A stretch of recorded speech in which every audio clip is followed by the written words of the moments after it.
तो नमस्कार दोस्तों, आज की इस वीडियो में हम जानेंगे कि किस तरह से आप एसबीआई यानी कि भारतीय स्टेट बैंक के जमा पर्चे यानी कि पैसे जमा करने वाले फॉर्म को भर सकते हैं। दोस्तों क्या है कि आप जब भी बैंक में जाते हैं एसबीआई की ब्रांच में, तो वहां पर क्या है कि अपने पैसे को जमा करने से पहले आपको क्या है कि जमा पर्ची को भरना जरूरी होता है। इसके बाद ही आपके पैसे जो है वो बैंक में जमा किए जाते हैं। अगर आप इस फॉर्म को नहीं भरते हैं तो आपके पैसे बैंक में जमा नहीं किए जाते हैं। तो दोस्तों इस वीडियो में हम आपको स्टेप बाय स्टेप जानकारी देंगे किस तरह से आपको भरना है और कौन कौन सी गलती नहीं करना है, जिससे आपके फॉर्म यहाँ पर रिजेक्ट ना हो और दोबारा फॉर्म को न भरना पड़े।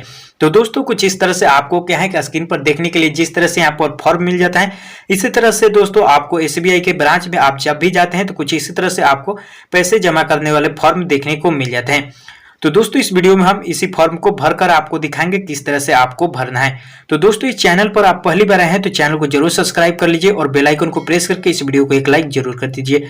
तो चलिए वीडियो को शुरू करते हैं और आपको बताते हैं किस तरह से जमा पर्ची को भरना है। तो दोस्तों यहाँ पर आपको फर्स्ट में देखने को मिल जाता है दिनांक। इसमें आप क्या है कि जिस दिन आप क्या है कि बैंक में जाकर अपने पैसे को जमा करते हैं वो डेट यहाँ पर आपको लिख देने होते हैं। तो यहाँ से हम क्या है कि उस डेट को यहाँ पर हम लिख देते हैं, जो कि यहाँ पर हम जिस डेट में पैसे को जमा करने के लिए जाते हैं। तो इस तरह से आपको डेट को सही सही से लिख देना है जिस भी आप डेट में पैसे को जमा कर रहे हैं। और यहाँ पर आपको शाखा यानी कि ब्रांच देखने के लिए मिल जाता है। आपका जो भी ब्रांच है वो यहाँ से आपके ब्रांच को यहाँ से लिख देने होते हैं। तो कुछ इस तरह से हम यहाँ पर अपने ब्रांच को लिख देते हैं जो यहाँ पर हमारा ब्रांच पड़ता है।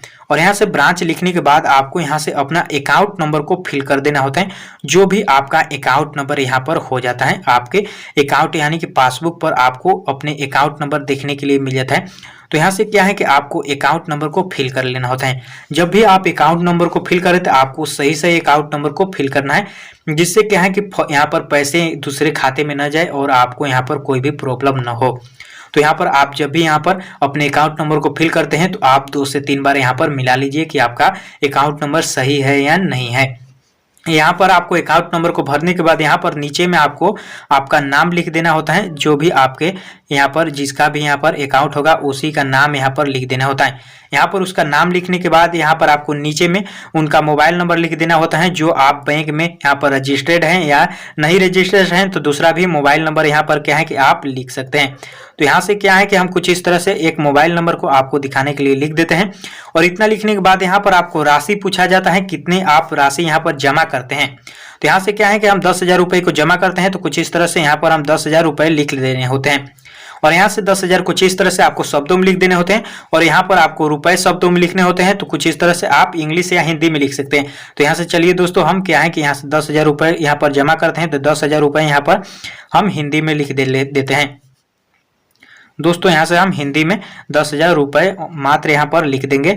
और अगर आप क्या है कि इंग्लिश में लिखते हैं तो आपको लिखने होते हैं 10,000 रुपीज ओनली। तो यहाँ से हम हिंदी में कुछ इस तरह से लिख देने होते हैं। यहाँ से दोस्तों इतना लिखने के बाद यहाँ पर ये जो है ये यहाँ पर आपका यहाँ पर हो जाता है। और यहाँ से आपको देखने के लिए मिल जाता है कुछ यहाँ पर अलग।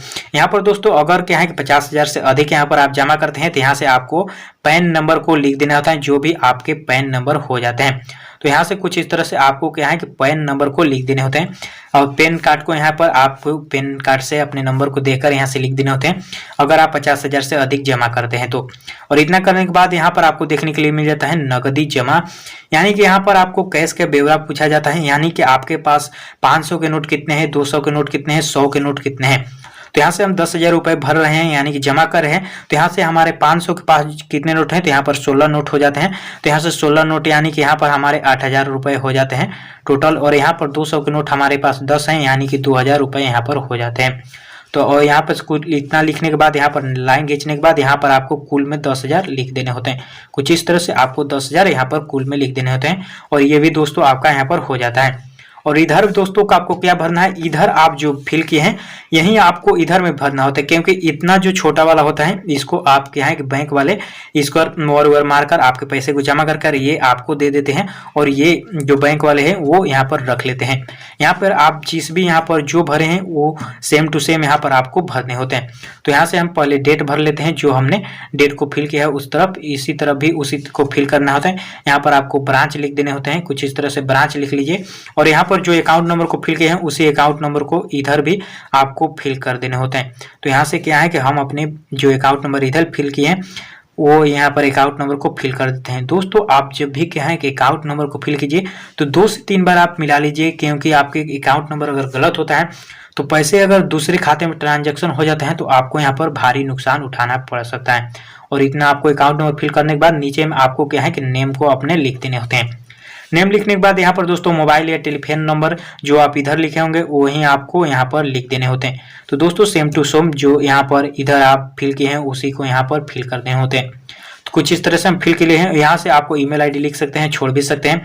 यहाँ पर रुपए दोस्तों शब्दों में लिखने होते हैं, जो आप यहाँ पर लिखे हैं रुपए शब्दों में 10,000 रुपए मात्र, यहीं पर आपको 10,000 रुपए मात्र कुछ इस तरह से आपको लिखने होते हैं। 10,000 रुपए दोस्तों 10,000 रुपए यहाँ पर मात्र कुछ इस तरह से आपको लिखने होते हैं।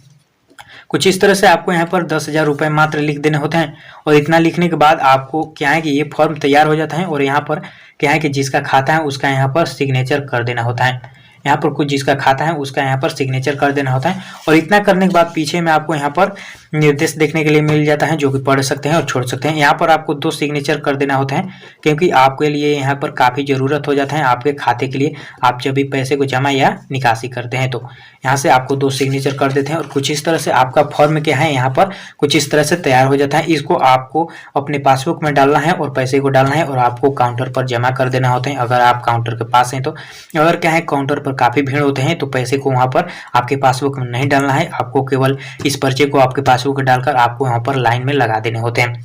जब भी आपका नंबर आता है तो पैसे देकर आप पैसे को जमा कर सकते हैं। तो दोस्तों कुछ इस तरह से क्या है कि आप जमा पर्ची SBI के जमा पर्ची को भर सकते हैं और अपने पैसे को जमा कर सकते हैं। तो दोस्तों ये वीडियो आपको अच्छी लगी तो वीडियो को लाइक करो, चैनल को जरूर सब्सक्राइब करें। इसी तरह के वीडियो नोटिफिकेशन को पाने के लिए और नेक्स्ट टॉपिक के लिए आप हमें कमेंट करके बता सकते हैं। अगर कोई डाउट होती है तो आप हमें कमेंट करके बता सकते हैं। तो दोस्तों ये वीडियो आपको अच्छी लगी तो वीडियो को लाइक और चैनल को जरूर सब्सक्राइब करें। तो दोस्तों मिलते हैं इसी तरह के एक और न्यू वीडियो में, तब तक के लिए धन्यवाद दोस्तों।